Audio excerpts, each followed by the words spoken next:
نحمدہ ونصلی علی رسولہ الکریم اما بعد، یہ روایت صحاح ستہ میں موجود ہے۔ راوی ہے حضرت ابو ہریرہ رضی اللہ تعالی عنہ۔ اس حدیث میں نبی صلی اللہ علیہ وسلم نے ایسے تین بندوں کا ذکر کیا ہے کہ جو اپنے آپ کو تین مختلف طریقوں کے ساتھ مار ڈالتے ہیں اور خودکشیاں کر لیتے ہیں۔ ان میں سے پہلا جو بندہ ہے تو نبی صلی اللہ علیہ وسلم نے فرمایا کہ یہ وہ بندہ ہے جو اپنے آپ کو کسی لوہے کے ساتھ مار کر کے خودکشی کر دیتا ہے۔ تو نبی صلی اللہ علیہ وسلم نے فرمایا تو یہ بندہ جہنم میں ہوگا، خالدا مخلدا فیہا ابدا، ہمیشہ کے لیے جہنم میں ہوگا۔ تو ہمیشہ کا مطلب یہ نہیں کہ وہ پھر جنت میں نہیں جائے گا، بلکہ عرصہ دراز کے لیے، بڑی مدت کے لیے جہنم میں ہوگا، آخرکار جہنم سے نکل کر کے جنت میں جائے گا۔ اور دوسری بات یہ ہے کہ نبی صلی اللہ علیہ وسلم نے فرمایا کہ یہ بندہ جہنم میں بھی اپنے آپ کو لوہے کے ساتھ مارتا ہوگا اور اپنے پیٹ میں لوہا گھونپتا ہوگا۔ دوسرا وہ بندہ ہے کہ جو زہر پی کر کے اپنے آپ کو مار ڈالے، خودکشی کرے، جس طرح کہ آج کل نشہ آور گولیاں ہیں یا اس کے علاوہ انجیکشن وغیرہ نشہ آور چیزیں ہیں، تو ان چیزوں کے ساتھ کوئی بندہ اگر اپنے آپ کو مار ڈالے تو نبی صلی اللہ علیہ وسلم نے ایسے بندے کے بارے میں فرمایا کہ یہ جہنم میں ہوگا۔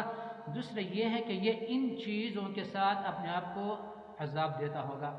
تیسرا وہ بندہ ہے کہ جو پہاڑ سے کود کر کے اپنی جان دے دیتا ہے، اپنے آپ کو قتل کر دیتا ہے، تو نبی صلی اللہ علیہ وسلم نے ایسے بندے کے بارے میں فرمایا کہ ایسا بندہ جہنم میں ہوگا، اور یہ بندہ جہنم میں بھی اپنے آپ کو پہاڑ سے گراتا ہوگا۔ جس طرح کہ آج کل اونچی اونچی عمارتیں ہیں، بلڈنگیں ہیں، ان سے لوگ کود کر کے خودکشیاں کر دیتے ہیں،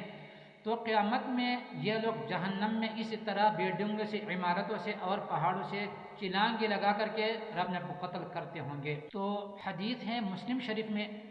اور راوی حضرت ابو ہریرہ رضی اللہ تعالیٰ عنہ، نبی صلی اللہ علیہ وسلم نے فرمایا من قتل نفسہ بحدیدۃ، کہ جو بندہ بھی اپنے آپ کو کسی لوہے کے ساتھ قتل کرے، فحدیدتہ فی یدہ، تو یہ جو لوہا ہے یہ اس کے ہاتھ میں ہوگا، یجأ بہا فی بطنہ، تو یہ اس لوہے کے ساتھ اپنے آپ کو مارتا ہوگا اور یہ لوہا اپنے پیٹ میں گھونپتا ہوگا، فی نار جہنم خالدا مخلدا فیہا ابدا۔ تین تاکیدات نبی صلی اللہ علیہ وسلم نے فرمایا، خالدا، مخلدا اور ابدا۔ نبی صلی اللہ علیہ وسلم فرماتے ہیں کہ یہ بندہ ہمیشہ کے لیے جہنم میں ہوگا۔ پھر دوسرا وہ بندہ، ومن شرب سما، کہ جو بندہ زہر پیے، فقتل نفسہ، اور اپنے آپ کو قتل کرے زہر پی کر کے، تو نبی صلی اللہ علیہ وسلم نے ایسے بندے کے بارے میں فرمایا فہو یتحساہ فی نار جہنم خالدا مخلدا فیہا ابدا، تو یہ بندہ ہمیشہ کے لیے جہنم میں ہوگا اور جہنم میں بھی یہ زہر سے گونڈ گونڈ پیتا ہوگا۔ تیسرا وہ بندہ ہے ومن تردى من جبل، کہ جو بندہ پہاڑ سے کود کر کے فقتل نفسہ،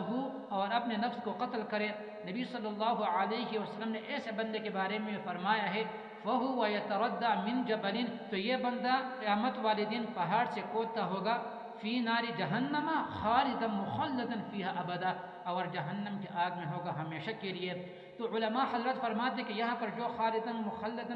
فیہا ابدا نبی صلی اللہ علیہ وسلم نے فرمایا ہے، تو اس کا مطلب یہ ہے کہ یہ بندہ عرصہ دراز کے لیے اور لمبی مدت کے لیے جہنم میں ہوگا، اس لیے کہ دوسری روایت میں آتا ہے کہ اگر جس کے دل میں ذرہ بھر بھی ایمان ہو تو وہ آخرکار جہنم سے نکل کر کے جنت میں جائے گا، تو آخرکار یہ بندہ بھی پھر جہنم سے نکل کر کے جنت میں جائے گا، لیکن عرصہ دراز کے لیے یہ بندہ جہنم میں جائے گا۔ تو رب العالمین